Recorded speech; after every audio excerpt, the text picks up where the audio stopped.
आदरणीय स्पीकर साहब, please seated. माननीय बालू जी, जो कि हम लोग बहुत दिनों से एक दूसरे को जानते हैं और बहुत ही काबिल व्यक्ति हैं, मैं उनको जानकारी देना चाहता हूं और उनको जानकारी होगी भी कि इस पैंडेमिक पीरियड में पिछले 2 वर्षों से हज यात्रा नहीं हुई और इसी मोदी जी के शासनकाल में ही आपको भी मालूम होगा कि सबसे ज्यादा जो हज यात्रियों का कोटा है भारत का, वो इसी कार्यकाल में बढ़ा है। यानी कि हिंदुस्तान जो है इंडोनेशिया के बाद सबसे ज्यादा हज यात्रियों को भेजता है। पैंडेमिक पीरियड में क्योंकि 2 वर्षों से हज यात्रा नहीं हुई, इसको लेकर के कि इस वर्ष हम लोगों ने उम्मीद जगाई हुई है कि इस बार हज यात्रा हो। इस दृष्टि से तमाम जो वरिष्ठ अधिकारी हैं, तमाम जो एजेंसीज हैं, चाहे सिविल एविएशन हो, चाहे हेल्थ डिपार्टमेंट हो, चाहे होम डिपार्टमेंट हो, या और भी और जो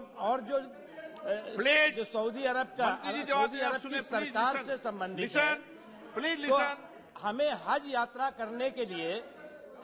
करने के लिए हमें सऊदी अरब जाना है और इसलिए जो भी प्रोटोकॉल है उनकी सरकार का और उस देश का, उनकी सरकार का और उस देश का, उसे हमें पालन करना ही होगा। और इस दृष्टि से जो 21 एम्बार्केशन पॉइंट थे, उसकी जगह पर इस बार 10 एम्बार्केशन पॉइंट से भारत के हज यात्री जाएंगे। इसका मतलब ये नहीं है, इसका मतलब ये हम जो पैंडेमिक प्रोटोकॉल है उसके सम्मान में हमने किया है और उसके अनुपालन में किया है और हमारी इच्छा है कि हिंदुस्तान के सभी हज यात्री हज यात्रा पर जाएं।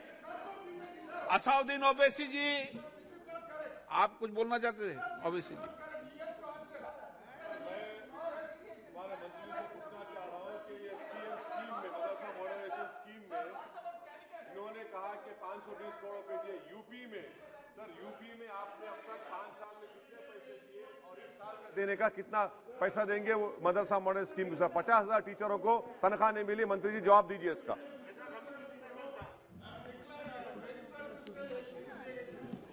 आदरणीय ओवैसी साहब, आपने इस संबंध में एक चिट्ठी भी लिखी थी और इस संबंध में आपका पत्र भी आया।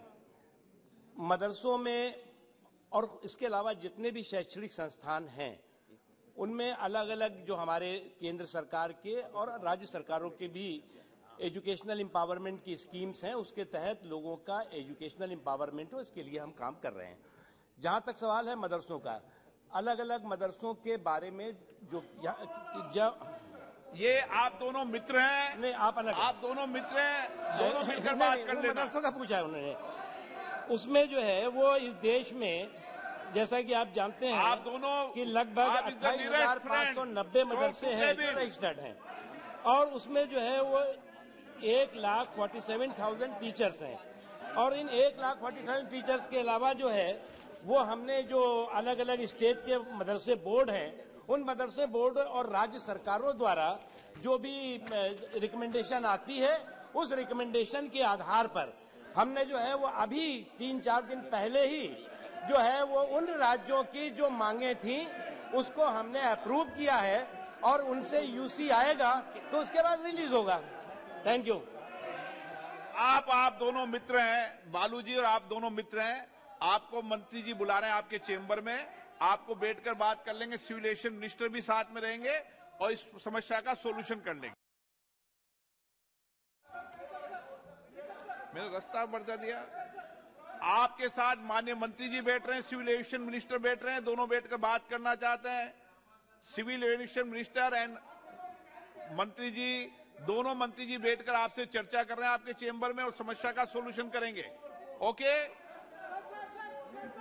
नो, मैंने सोल्यूशन निकाल दिया है। मैं हर चीज का, समस्या का समाधान करता हूं यहां पर बैठकर।